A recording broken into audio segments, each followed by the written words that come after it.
welcome back to It's Grind Time. Introducing your host today, we got Kara. Yes, everybody, we're here. We're live. Let's go. We got Jared. What's up? And your personal host here, your fan favorite, one you all are going to love the most, Leroy. You know, how's it going? Screw the rest of you guys, they don't matter. Anyways. Really? Anyways, we're watching a Mage Archetype preview video of the live stream they released of Ashes of Creation, a game I know we're all super excited for. A lot of us don't believe it even exists, but us MMO nerds are holding out hope. I don't know how you all feel about that. Holding out for if Ashes can even come up with half the promises they have for this game, I think it's going to be revolutionary it's going to be revolutionary. But I'm one of those people I can't wait till it's released, so we'll see how it goes till then. Full agreement with that. So we're going to start off, we're going to go with the Q&As because we're all really excited about what Steven has to answer and enlighten us all about. So here we go.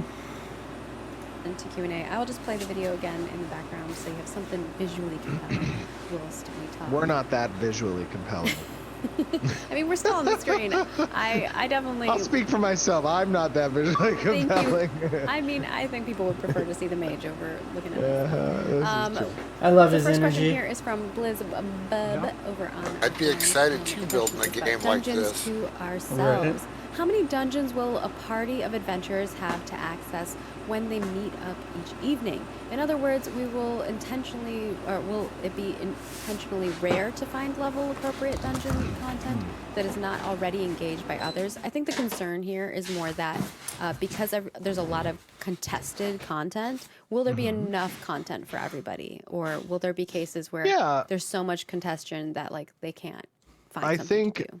So to answer the question to begin with, we are purposefully launching with probably one of the most aggressive and ambitious content schedule for an MMO at launch, I think. And but to the second part, so the answer to that is yes, there's going to be a lot of different opportunities of content areas that you can participate in. A lot of that's predicated on how the world gets developed, that unlocks those zones. That answers my question. The second part of that question, Margaret, to I think your point in reading into the purpose of that is when talking about congestion, is that not all content is equal. Okay. And that's a very important contextual point to this answer. We purposefully create tiers of content areas, and we also create types of content areas. And the tiers might relate to things like better drop rates, better respawn rates, better damage mitigation for your particular group composition, better proximity to certain locations. Those create tiers of areas where content becomes more relevant or more desired, right? On the second flip side of that is there are what you gain from those content areas that might be relevant for certain classes or certain groups more so than others. So yes, you will have access to a lot of different content. Will the best or most relevant content that's to you or your group always be available? No. And that is the element of competition, right? And if things don't feel competitive around what's best, then you have removed an element of the satisfaction when you've acquired / succeeded in participating in that content. And that is a fundamental core pillar behind what Ashes is attempting to achieve. Vastly. But see, that's the whole point I was talking about earlier. The interaction. They're talking about the node system. Yeah. In this aspect. So when it comes to the node system, if you develop it from what they originally said when it first was announced, was the fact that when this node is built up, because it's how that node is built up, it can unlock certain dungeons. Yes. So that's going to be the key no matter what, because every server will be completely different. Well, they also said that it won't just unlock certain dungeons; it also unlock certain different types of world events as well. Yeah, quest events, all that. Yeah. It also depends on how the town's built. Because True. they're talking about certain towns will be military towns, certain towns will be crafting towns. Yeah. It just depends on what you literally The type of node, yeah. right nodes you get into. Me, And we all how know you I'm a develop crafter, them. right?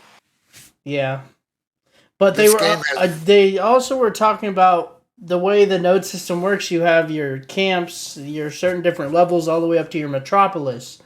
They also said in previous videos and previous talks that there would only be a total of 3 major metropolises within the whole server. But those major metropolises, if for some reason the other two decided to take out that one, no city's safe from what I've understood. Mm-mm. Now, whether No, that's no 100% true or not, that makes it very, very interesting. Yes, because what if we need a different type of metropolis that we don't have anywhere else because it's already produced? We have I don't remember the different types, but I think there were 6 different types. One was military, one was crafting. The other one was, I believe, knowledge. Yeah. Yeah. I'm not 100% sure. We're just now getting back in Ashes, so Yeah, we've been out for a while. We're finally bouncing back in because we're getting really excited. We're getting close to Alpha 2, I believe, from what Steven has said in his previous interviews. So we're all just trying to stay on the hype train. I'm thinking he said somewhere next month or something more around there that they're doing an alpha testing too. But I'm not 100% sure because I haven't kept up with it very much. Like we said, we're getting back into it. But yeah, he did announce that there will be an alpha testing too. Yeah, Sometime, yeah. from my knowledge, it was announced Alpha 2, and it's going to be more based around the parts of the map that we really haven't seen yet, like the jungles and the outer eastern or eastern environments and stuff. So Yeah. that'll be real interesting. And Now new layers. abilities that they're bringing to the game and everything else too. And part of something and I think ain't that's going to an lie about. important- I love the simple fact that there's going to be complete underwater zone. Yes, I can't think of an MMO that literally exploited part of the world itself. Yeah. But that's just me. Yeah. Anyway, continue. concept that we cannot forget about when we think about a question like this. All right. Next up, that was a long answer. Hopefully, we can get through a few more. Steven, know, you I'm have to sorry. let me know what your cutoff time is. I know. Lithion wants to know about crafting skills. Are there any passive skills in the crafting tree that allow you to drop less material on death? Ooh. Not in the crafting tree, but there are in the material inventory bags that you can acquire. In makes the sense. crafting trees, there are within those professions abilities to augment things like drop rates and gathering speeds and ability to survey, stuff like that, and tool creation, whatnot. But the dropping mechanics really more relate to your bags. And so there will be different benefits to bags. Yes, there's Anyway. there's item progression as it relates to quality of bags, types of bags, and the materials they're most used for. Some of them are more PvP oriented that can reduce significantly drop rates for PvP as a result of that progression. So there's a complexity there. So what I'm taking away from that is like the way I feel when you come into Ashes Creation. If you just want to be a PvP player from the start, it sounds like you can do that because you can augment your bags, your gears, everything around that. And that's fine, but he also made the statement it's a crafted item. Which, in reference to that, there are, games that have let the crafters make bags that augment how much you can gather, how much you can harvest, or Yep. ore you can mine, whatever way you want to look at that. Now, from what he was talking about is the simple fact of if you've got these bags, when you die, maybe you're not going to lose, say you had 100 pieces of ore and you don't lose that 100 ore now. You maybe only lose 50 of it.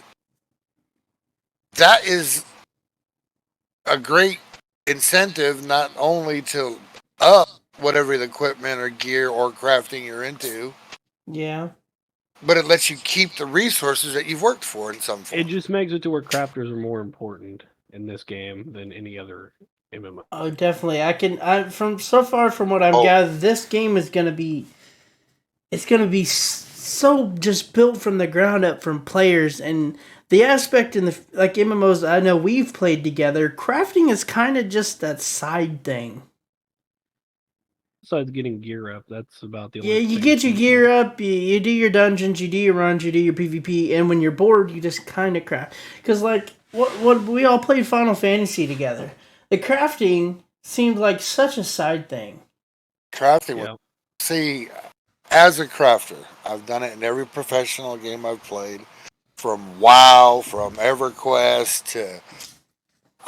I'm the old one here, folks, in case you ain't noticed. But all the games I've ever played, I've been a crafter. The only game I can recently think of that I've even enjoyed the crafting system of somewhat was New World. But we all know New World bombed. But, and it's making a comeback, but Yeah. I'm hoping, from what I'm hearing in Ashes, the crafting system is just as important as leveling and dungeoning. But then again, they've talked about a bounty system in the game for things. They've talked about where you can hire protection caravans to travel to get to those mercenaries and stuff like that, yes. So if that's all true, that just tells me that crafting is going to be an intricate part of the entire game. I think it's going to be almost the main part of the game, almost. Yeah, from the way he talks about it, crafting will be the lifeblood of the game, because everything will drive from it, because crafters, you have to get special boss materials, so that drives the PvE players to farm bosses, and if they don't want to craft, they'll give it to their guild members that love to craft, and it'll form the economy that way. Special items you can get from PvP. The gathering system, because certain items will be located in different spots of the map, and then when you take your caravans to move that item from there to there, you'll have to hire mercenaries. Or if you're in a big enough guild, your guild will have to come and work with you to protect you and protect your crafters. So it sounds like the crafters are going to be the literal lifeblood of the game. Like, if you don't have a crafting profession, then you have to have friends that are hardcore crafters. And see, I'm hoping this, with these being the old school game developers, they bring back the toughness of the game. Yeah. Right. I want to earn it. I mean, some of my fondest memories of the games I used to play when the genre of the MMO always started, like EverQuest. That first day when you were in, God, I can't remember the name of the forest right now, which is horrible on my part, but you died. If you couldn't get to your body, you better hope you could find a necro who could summon it so you could get your stuff back. Right. It wasn't easy like it is now where everyone reses, everything's back. Right. So I'm just really looking forward to the game, and I don't know if they have something like that in the game. I don't know how the dying part works, but I haven't had too many videos that touched on it that I've watched, so yeah.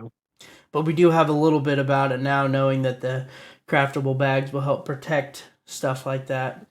The way he said he that said more than bags, though, if you caught it. Yeah. So your tools can benefit you more. Well, it's kind of like, in my opinion, how New World started, because crafting was like almost a lifeblood of New World to get up to certain levels. Mm-hmm. But then they switched it more to PvP, and I think that's kind of what. Well, New World was designed to be PvP from the beginning. Well, yeah, but I'm Yeah. saying, well, still, crafting was still the main lifeblood of the game because everybody had to do some form of crafting to get what they needed. Right. Well, you know, Steven, his main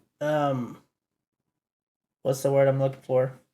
Joe, please get He's him. he's mainly coming from like what Arcade was the game that he always played and he drove most of his ideas from was Arcade. I mean, Arcade ain't a bad game. Arcade isn't a bad game either. But see, that's the thing. There are so many games that we could compare to. Yep. You know, you're talking about games that come and gone, have even gone. You know, whether people messed with the economy because they found a glitch to the system, or it was PvP, or trolls in general, or just a toxic community. Right. But This the biggest is already thing. well with Ashes though. Excuse me, sorry, didn't mean to interrupt. Oh, you're good. But what I was saying is, with Ashes, they've already said there's going to be bounty systems. Yes, there's PvP, but if the PvPers turn into griefers or trolling, however you want to look at it, there are consequences. Yes, their corruption system that's one thing he's heavily touched on his corruption system. You got your greens, your purples, and your reds, whereas green are just normal players that are enjoying the game. Your purples, if somebody who've committed acts, they could be griefful and punishable, and then reds are your toxic players, and those ones are ones that people will put bounties out on to hunt and stuff like that.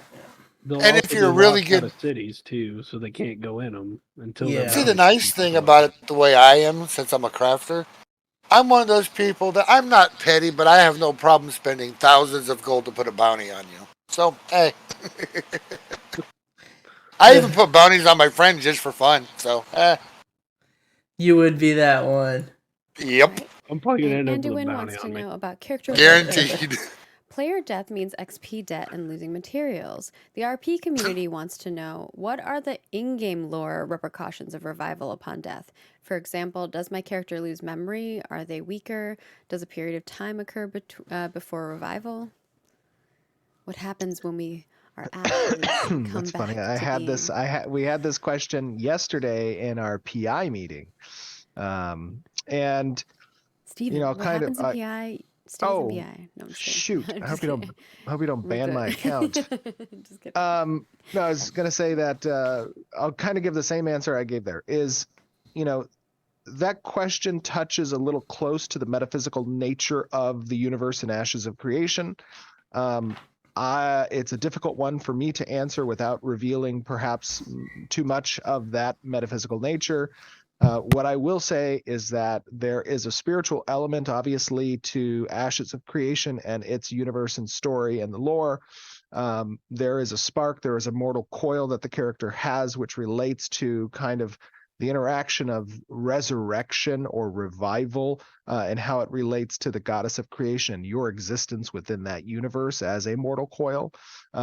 So there is lore there. It's just not what I'm comfortable commenting on prior to the game's launch. All right. Holy, You guys will have to that, find out. okay, hold on. That tells us a lot, actually. Actually, for me, that does. Because, like I said, I'm from the old school games. There were a lot of the old school games where when you died, you didn't just resurrect. I wish I could remember what game it was right Didn't now. you have to have a priest or somebody to bring you Well, back? yeah, you had priests and stuff who brought back, like in EverQuest, as a cleric, when you res somebody, the higher level of cleric you were, the more experience they got back from their death. Yeah. So, in other words, when you died, if you lost 100% experience, that cleric could reverse 70% of it, let's say. But there were games out there at the time, though, when you died, you literally went to the spirit realm.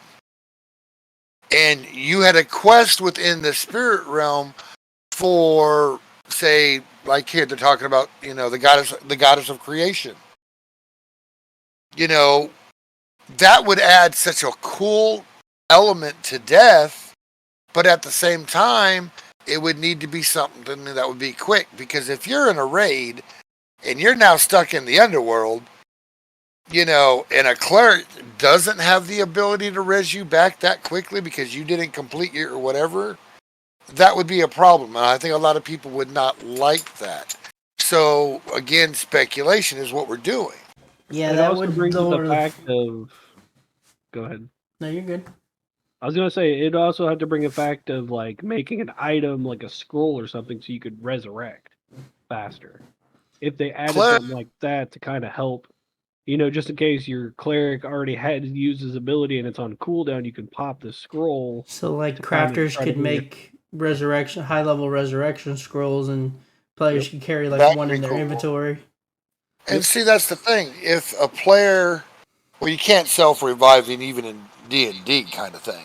Well, yeah, But I'm it's one of saying it those would help with the things process. of, you know, if they're going to make it so clerics can res instantly, that's great. That covers, you know, whatever, because the cleric is usually an avatar of some deity. But, you know, if you're out on your own and you and all your friends die and there's no cleric around, you know, then it would be really cool if, you know, Yeah. they had some kind of underworld system, more or less. Or like But a again, potion you could take to help, you know, give you a little bit of time to, you know, like you have to wait a few minutes for it to come back. You know what I'm talking about? Like a potion to resurrect, like a death potion or something like that, to help compensate the long period of death. Is how much money that potion would sell for. Yeah. Same with the scrolls. Do you know how much those scrolls would sell for? That would be like a crafter's in-game goal is to make scrolls and sell them for millions. As an old-time EverQuest player, all I got to say is as a cleric, I used to make bank. And as a crafter, I made double bank. Because you would literally get offered hundreds and hundreds of gold to run halfway across the map to res somebody who refused to die and would not release. I'm kind of Just to wondering run over and res them for that experience back. I'm kind of wondering if they're gonna have like a player teleport system in this game. Like if you're part of a group and one of your players die, Oh, you okay. can pop like a scroll and teleport to where they're at to help them. Or they could You make have it a some high level magic mage class. skill. Yeah, high level mage skill to where like, say level 70 mage get the ability to teleport friends or something like that. See, To be able to I teleport mean, that a would whole be group great. too. Well, that used to be, like I said, that was an EverQuest. There was always a group teleport. But, you know, again, I don't want to see certain things in the game. I don't want all these ease of access. If we're a party and we're going somewhere, you shouldn't be way the hell over in the next zone if we're all going to this dungeon. No, like what I'm saying Yeah. is like if you're going to You get know. like items and stuff like that and you're all the way across the map to get these items, you should be able to teleport or have a scroll. No, because that would take away the point of the caravan. Well, Yeah, no, I'm and not then- talking about like that. I'm talking about your groups there waiting on you, like how they did in like kind of like WoW. They could open a portal to summon you to them. Yeah, but that Kind was of. very limited distance. Yeah, that's what I'm saying. Have something like that to help. Like if you're There getting might supplies be. and stuff like that. But see, that's the thing. Again, there is so much about Ashes that they have yet to release that we Oh, don't yeah. know. I don't know. I All like this it stuff that from we're the. speculating. I like it from Yeah. the Black Desert axe point that everything is free roam. If you want to get to one side of the map, you got to run there. You want to get back, you got to run I back. don't see anything about running. I've seen 1,001 mounts they have. I can't wait to get my hands on. you know what I mean. I'm continuing on. Go on, hurry up. Ezra wants to know about caravans. Does a caravan stop moving or slow down when it's attacked? There are certain attacks that can slow the caravan, but basic attacks will not slow a caravan. No. So you can try to trudge through while you're taking damage. Yeah, they're that's Keep correct. moving. Yeah. Run. Well, and to that Excuse me. point, right, caravan speeds are Yeah. built around character speeds so that the interaction and interval of of distance traveled by a caravan versus when players are attacking it is somewhat equitable. But there are certain types of items that you can use that can slow and or block caravans from a collision perspective. There are certain abilities and or status conditions that can get applied to caravans which reduce. There's damage that can be done to components of caravans which reduce speed. There's lots of different ways to affect that. All right. I love that. I wonder That if is- you're going to have to repair your caravan too, as if it takes a bunch of damage, you're actually going to have to stop and Well, rest they and said repair stuff in like that. previous videos, I believe, don't quote me on this, but I believe if you kill the full party, the caravan is destroyed, and you get to pick up the wreckage, like loot the wreckage of it. But it on you. Yeah. Well, I was kind of wondering if you could repair it too, so your caravan doesn't. It could be. There has to be.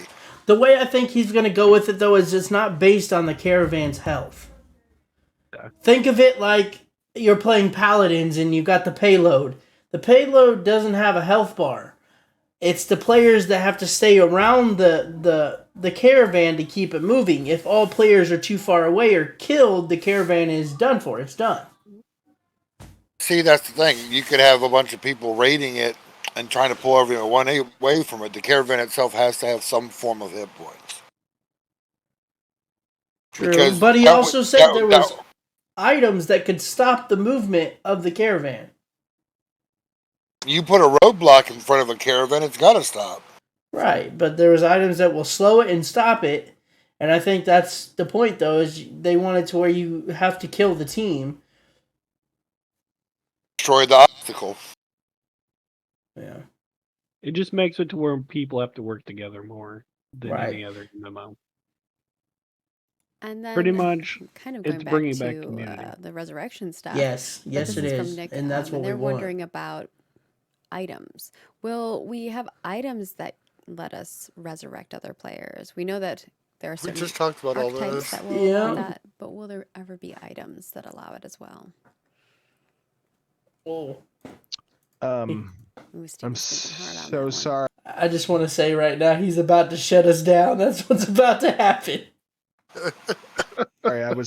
My mind actually went off in a totally different direction. I got stuck on that thought while you were asking the question, and I missed the last half part of it. What was that? What was it again?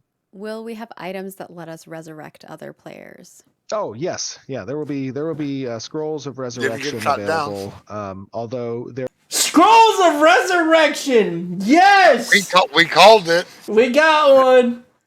is an element of resurrection that's important as it relates to experience debt, and being able to recover portions of that experience debt when utilizing higher grade resurrections that are only available from classes. And then there are lower grade resurrections, which All could that be too. granted through items like Scrolls of Resurrection, that allows for parties who may not have access to a resurrection class be able to continue on, but it will be at a deficit. All right. Okay. So basically, the scrolls will be for like Cleric. solo players. Solo players will be not running all around the with time. the So scrolls. us clerics are gonna be making bank. Well, no, not it just explains that not all the time, because like if the clerics use their skill to resurrect somebody, at least someone else in the party can have a scroll to help defend the cleric with the cleric's. Yes, waiting but for what them. he was also saying is the cleric is going to be way more potent than the scrolls. The scrolls are going to be low grade, whereas the cleric spells can go from low grade to high grade resurrection. Well, yeah, but the For your scroll still experience. helps. Like if your cleric's being attacked and everybody's dead, and you bring the scroll and bring yourself back, you can help defend the cleric with the clerics. So it's like one of those things you're gonna have He's to carry told- with you to help. Well, in other words, the best way to phrase that one, Jared, is it's the same pattern that was in, like I said, again, I'll refer to EverQuest. People had the resurrection ability scrolls like that. Yep. Didn't do, I think, but maybe 5% return HP. That's- People Go by carried the- them for one reason. If their cleric went down, Yeah. you res the cleric, and then the cleric reses everybody else. You don't. You pretty much resurrect yourself at that point, and then protect Poor the cleric gets screwed on his XP while everybody else doesn't. No, because here's the thing. that cleric will get invited to more groups than anybody else. Right. Yep. So most of the time, the clerics are more powerful than half the friggin' tanks. Sorry. You're good. And then Horrendous wants to know about Tulnar lore. Since we received an immortal soul or spark of life by going through the gateway from Sanctus, how are the Tulnar players able to respawn since they didn't go through the same portal? Well, so again, not to touch too much on the metaphysical nature here. The Tulnar are descendants of the divine races. And the Tulnar sought refuge in an area of Vera that has some element of mystery around how that occurred, which players will need to discover. And there is a connection. The spark exists within the Tulnar as well. And how that spark exists within the Tulnar is something that players will be able to discover as they progress through the storylines in Ashes. You will learn. This one is about Gather Bolts from Rufian, and they want to know, what are the differences between biome-exclusive resources? For example, do different ores give different resistances, etc.? Yeah, there are associated with specific types of raw gatherables and resources that can be processed into refined materials that grant different elements of benefit and or bonuses or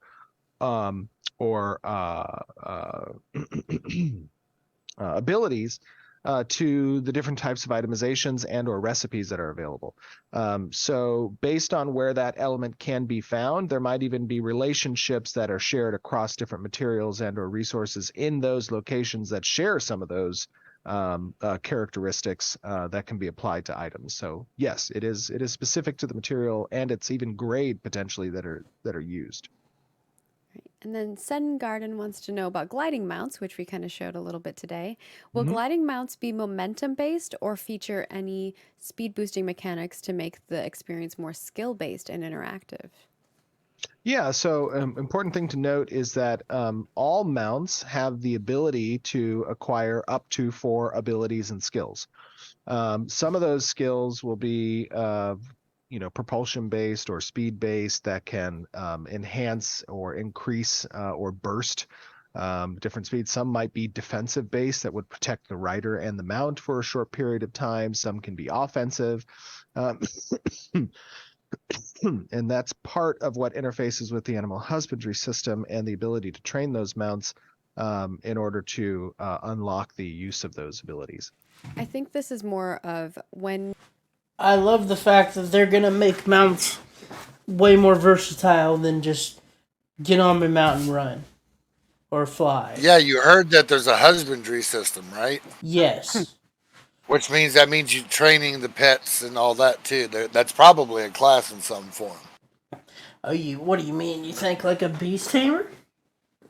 Yeah, I Okay. do, because if you have husbandry, and let's say it's no different than how to train your dragon.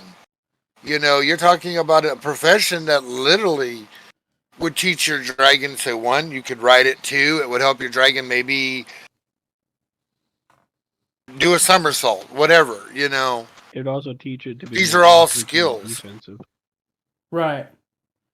Okay. Because it would also make it very interesting as a class or a race in the game, where your main job is to go out and tame these creatures, come back to your town, and sell these mounts. With the specific Ooh, perk yeah. that they want. That would be Yeah. awesome. Yeah, because with the husbandry system, there'll be not everybody will be guaranteed the same perks on their mounts. Some perks will be way more rare than other perks. So if you're able to sell and trade and stuff, taming and selling mounts and stuff would be a valuable way to make your way in the game. Because he did say there's a husbandry system in it. So Yeah. now whether I'm perceiving what could be there or not, I think it's a hopeful that's thought, amazing. more or less. Right. everything we're saying is speculation because until it's actually released, we get our hands on it, we don't know. Nobody does. But a Beast Mastery class would definitely make things kind of interesting. It really would. It'd be the Your first. gliding game of skill Excuse in me. regards to Yeah, it would. the skill of the player gliding. Is it going to be more skill based in that regard and interactive versus I hit a button, I'm now gliding, and I land, type of thing. Not specifically probably what they're Excuse thinking me. about skill wise, but there is skill associated with it. Where's my launch point? Am I going to, hit this ledge that I'm trying to gauge the depth for from my distance and calculate the speed on? When do I use the abilities that I need to use? Do they, am I misusing them at different times? So there is skill there. So I'm not sure exactly, what type of skill they're referring to, if not those. Okay. And then this one is from Phantom Mex, which they want to know about removing player corruption. We talked about Excuse how me. experience removes corruption, but does gaining crafting experience specifically remove corruption? Does gaining crafting experience remove corruption? Yes. So any experience that's gained by the player, whether it be through achievements in crafting or in adventuring or through other types of achievements, all of that experience goes towards your adventuring class experience gained. And then some experience can dual purpose towards professions as well. So if I reach an achievement in my crafting profession, and that grants me additional experience within that profession to rank up, it will also grant the same amount of experience over in my adventuring level. And to that point, Real. anytime you gain adventuring experience, you tick away at the corruption. And I like our last that. question is from That Hutchison, makes it who wants to interesting. know about guild It level. makes it so that I you can be a apologize if I'm pure-time, saying your full-time name wrong. I think it's crafter. the first time that Yes. one's come up. Will the meta for guilds be to just create alliances of smaller guilds with many skills rather than larger guilds with less skills? Well, remember, alliances are limited. The number of guilds that can participate in an alliance is a limited number. Also, achieving the ability even to launch an alliance is something that is very late in the guild leveling process. Kind of like that. Essentially, what we're trying to Yes, the guild create is system an is very nice environment in where this. there's a duality between guilds that try to go towards population and then guilds that choose to forego population in exchange for a deeper access to passive skills that the players have access to. Will the meta be for many smaller guilds to co-locate with each other? Yes, I'm sure that will be utilized by some number of smaller guilds in order to try to combat the numbers that other guilds might have access to. I don't think that that's a bad thing. I don't think the necessarily know if question- that's a meta either, because it's going to be beneficial for larger guilds to be allied with smaller guilds that might have access to those passive abilities that they don't have access to. So what I think the meta will actually be is probably a mixture of large guild and small guilds that exist within the alliances so that they can overcome the types of challenges that occur in objective-based gameplay for events where you need the smaller guild with the passives to overcome the challenge rating, but you also need the numbers from the larger guilds in order to engage with the opponent at the choke points. I think the question is more that people feel Nice. that larger guilds will decide to go with more smaller guilds. Let's say I have a guild of 1,000 people normally. I'll spread that out into a bunch of 100 people guilds in order to get better benefits, I think is what they're trying to aim for versus because there will be different benefits for small guilds versus larger guilds. Yeah, I mean, is that what is going to happen? Will the largest guilds segment off into different chapters of their guild that are part of small guilds? Absolutely, that will happen. And the way that we combat the efficacy of doing that always is through how we design our encounters and our events to incorporate the use case of where smaller guilds and their passive abilities are necessary to overcome certain challenge ratings. Will it always be most beneficial for larger guilds to do that? No, not always. It depends on what they're encountering. But you absolutely will see some guilds leveraging that for sure. Cool. And that wraps us up for today. Woo, we made it to the end. And it was a long one. So thank you all for So hanging in that's with totally us. And we different hope from most MMOs that we've seen. Usually Oh, the bigger guilds are more, yeah. they don't care about the smaller guilds, but now it seems like the smaller guilds and the bigger guilds actually have to work together to Yeah, because keep it in up. all honesty, it sounds like it's way more beneficial to have a smaller guild because you won't be sacrificing those points to increase your player cap. You'll be sacrificing But those points see, towards skills. that's the thing is, most players out there for the MMO community, they don't like big guilds. Most people want to just get on, play with a few friends, maybe make a few new friends. But Yeah. I don't want to be in a guild with 1,000 players. Then I'm just a No. number in that guild. Yeah, that sounds stressful in all honesty. Yeah, I mean, I wouldn't want to be a guild leader for 1,000 people. Oh, That's a gosh. lot of attitudes and temper tantrums that I know I personally wouldn't put up with. But I do Yeah. like the fact that you can make alliances, but it's limited. Yeah. But that's what So it you have now should to be. pick and choose who your allies are going to be. And that's a smart thing to do. You know, I would say, like, if the three of us had a guild going, I know most of us are crafters. I know me, Leroy, Jared is usually our gatherer for us in most aspects. Yeah. But, Or hunter. you know, you're a hunter gatherer type person, Jared. You're an alpha male in that department. Wow, that was hard to say.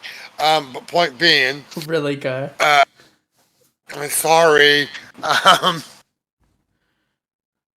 See, I'll maybe forget where I was going with this. But, anyways, I know I was talking about the fact that I would rather us have a smaller guild.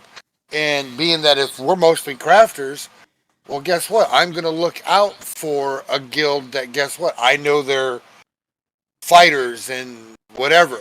They don't I want a guild socialize that's into the crafters. right. You know, they need, in other words, that alliance is beneficial to both. They're going to protect our butts while we're helping craft their gear. Yeah. That's Yeah, a Like I equal. said earlier, That it brings that's back just the whole a community aspect. And he's which trying really isn't out there hard. no more. He's trying really hard to remove as much of the toxicity as he can to bring people back together, and I love that. Amen. Because you can't get on any game anymore and just join a community and everybody play together. The communities always segment off by themselves. You always have that one dude that's just an ass to everybody, and then he brings in more people of that background, and You know everybody starts fighting with each other. happens? You know, I want to put this out there right now. Can we please get off the flippin' speed run roller coaster? Yeah. When I go into a dungeon, yes, I understand we need to go kind of quick, but Mm. I don't want to run past every mob. I don't want to run past, you know, and take shortcuts to get to somewhere. It's a dungeon crawl experience. That's the Yes. thing, you know. You're there to enjoy the dungeon and have fun and be surprised. And if you've done it for 40 times, speed run it. That's fine. But if you got someone who's new and just joins you, and they're even a new player, this is why I refuse to go back to WoW and some of these other games. Everything has become a speed run. ESO. If you haven't played ESO, No. ESO was super bad about that. The extremely high players, levels 800 plus, where you would get into a dungeon with them being level 30, and they'd run through each boss, kill the boss, and pass all the mobs and leave you stuck at the beginning dying to all the mobs because they don't care. I It's just hope kinda that's no the different trend that than we what get rid of. I was Yeah. gonna say. It's kind of no different than what WoW did. They turned all their dungeons into pretty much speed running, 24/7. You can't even like as soon as you hit level, there's people that are already at the max level plowing through it, and they don't care. They'll leave you behind. See, that's why Dragonflight was so nice in the beginning. Nobody Yeah. knew the dungeons. People kind of slowed down. Kinda. Yeah. But as soon as they learned the dungeon, guess what? It was speed run again. And we're gone. And All then right, You pretty so- know, much, and I ain't gonna lie. I'm old. You know, I got issues with my hands. I'm not young where I could hit every button instantly. Smash the keys. But and- my point, yeah, you know, and that's not enjoyable to me. I like when I have my time to get on my games. I want to spend the time with my friends enjoying it. Yeah. not just running through a dungeon for something. So, but that's me. So. No, But I think fully support that. Ashes has got a major chance to be something really unique. I mean, I'm hoping so. I was gonna say the only thing I say is if you find a new player, kind of explain the mechanics to them to try to help them. Don't just leave them behind and just say, "Well, you don't know. Bye. Have a nice day." Because then that way you're just making more toxicity in the community instead of actually trying to bring people back together. I've ran into this in WoW so many times where I would just got into that dungeon and don't know the mechanics, and I get booted 3 seconds later because I don't know the mechanics. You can't learn because nobody's told you how to do it or showed you or tried to help you. We leave. Yeah, well, we all have the horror stories. There's so many games out there where the toxicity is just ridiculous. Yeah, and we can't even say that in Ashes it won't be the same. We don't know this. We can only hope, and so Ashes looks like it's going to provide a lot of unique features to make things better in the long run. So I want to divide off now, and I want to go through some of the artwork they have. If y'all are cool with that, to go. You've probably seen some of our undead creatures and whatnot, and some of our skellies already, but they're working on some more weapons for them so that you can murder them. Or they can murder you, whichever way it ends up going. As we saw, it can go both ways. And also, we've got the Featherstone Expedition Pack that is now... That looks so good. 3D model. And we have a little... Yeah. Turntable with that as well. Art is beautiful in the game, isn't it? Looks though great. They're Love this. really Remember, trying guys, hard. On the back slot, there's a few different options that you'll have for the player in order to showcase weapon, accessory, cape. This one's a pretty cool accessory. Yeah, this is cosmetic, a cosmetic one, so it'll go over that whole slot. But there are other ones where you can swap out like the little pieces and details, which will be really cool. Oh, okay. And then we've got the Ward of the Implacable. Now it has a 3D model as well. I'm kind of wondering if they're awesome. going to have like a I tent. know system some in the Yes. game. didn't necessarily like the feathers on this one, but I think it looks cool. What? I know. I love the colors. I love the materials. I think that they did a great job with this set, and the faction and game that this represents from the NPC perspective, I think, is super cool. Yeah, this is a great set. I don't like the colors on it Will too much, definitely but the help us design with is the very, stuff. very nice. And then Very we've beautiful. got the Godsinger garb. Now, I wonder if they're going to add a dyeing system where you can dye the color. Oh, And we'll I wrap bet. things up and move on. see, I with didn't our care for cows. the armor so much. Sorry. Oh, the I'm awful. cows. Where are I the know. cows? Jinsey did such a good job with the cows. And I told her, I was like, we need Highland cows. You know, those like long, fluffy cows? And she was like, oh. Yes. But she was directed to I make think- some more is this- regular Now, cows. see, this Yeah, outfit is this to one of the me first kind of kind farm animal stuffs that we've seen? No, I we've think. had the little ducks, but yeah, Oh, this that's is kind of true, the yeah. first of the Like do like the livestock graphics that on it. is The graphics available look for really people to kind What's of funny- Unreal utilize Engine animal 5. husbandry with on their freeholds and whatnot. That's the Yeah. first time What's I've seen funny is it's Unreal just a Engine cow, 5. and normally like we are so Really? weird with our Okay. stuff, so I'm sure you're gonna see some weird That's why I'm deformities kind of of cows in the impressed with it. It's future. actually Don't worry, really nice. guys. We had some like more bull-esque looking creatures as well in the past. And then I think I have a turntable of that. Yeah, here we go. Or we need the longhorn ones with the big long horns. We're gonna start getting to I that was point where we're tempted- not gonna tell For video those of you game who from are reality. old fans of like EverQuest, I was tempted to get Catkins to do a little scene with us, and if Catkins is watching this right now, he'll know what I'm talking about. But we had like a whole cow thing in one of our old companies. that we Oh, had. cow thing. Yeah, I'll have to send it to you, Steven, and you'll be like, I think I "Okay." saw it. Okay, you think I saw it. it's pretty funny. I was like, oh, we should have done a little thing, but maybe we'll go with future cows. And then last minute, Jinsey was like, I finished the sheep too. I want to show them. And so, Oh, I look love at the sheep. them. They're That actually so looks pretty cool. cool. I Those love sheep them. look evil as hell. Yes, they do. I was about to say that's a Look demonic at ass those- looking the sheep. sheep. Fluffy. About to say those horns wait would make to some shoot great them armor for some attachments, wool. so they look cool. Oh yeah, ornamental. Yeah, they're probably Oh making yeah. cool clothes. We Put need that to on a make helmet. Ooh, sheep. Ooh. wooled clothes. That would be Because those beautiful. I horns was just thinking, look you know, wicked. part of like the freehold slash I don't animal like- I husbandry think they design made 'em, of like, domesticated animals too and you're, fluffy. like, It doesn't processing look them for their aesthetically materials pleasing and to me. whatnot. It would be a really cool idea from a narrative perspective if But that's a sheep. occasionally your property I get and the that. things that you've done on But that maybe property that have type an of opportunity wool to spur a makes a random very unique quest type of where one of cloth. the sheep breaks out of the Ooh, pen yeah. and You you know, need to go we get don't know. the These sheep can be very back. unique sheep. And where is Did that you hear sheep? And that? what did the sheep get into? I Well, mean, those are great If you predators. own an animal, he said that it could proc an event to where like the sheep breaks out and you got to go find the sheep. All right, we'll scroll back. Like they're animals that probably you making Oh, no, it's have fine. We need some has an interesting event that could happen sheep where one of them gets out and you have to go get it. wooled clothes.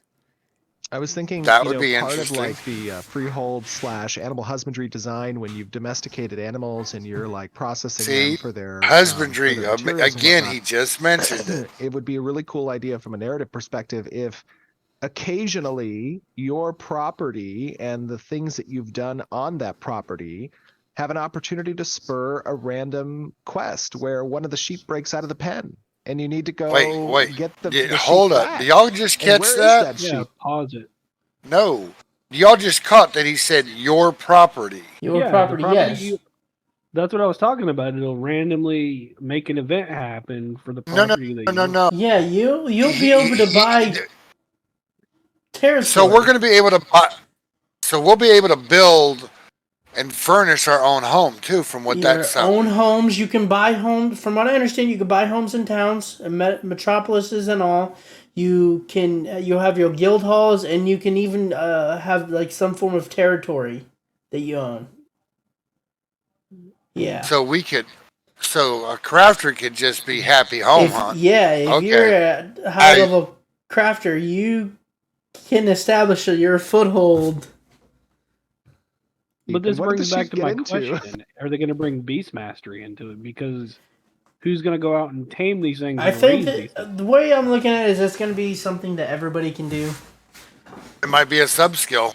Husbandry Yeah. might just be a sub skill. I mean, those are great predicates I'll let you know, for. as someone who has grown up around like farm animals, they do escape sometimes. I Or like know. one of your fence posts will like rot and like fall over, and then they're like, "Oh, what's That over reply, here?" And "I then they start walking know." across the street, and then you're like having to chase them and get them back in. It is it is Quite wild fun. times. Yes. But yeah, so that is our character art. We're gonna go on to our Q&A, and actually, studio update. Okay. It's awesome.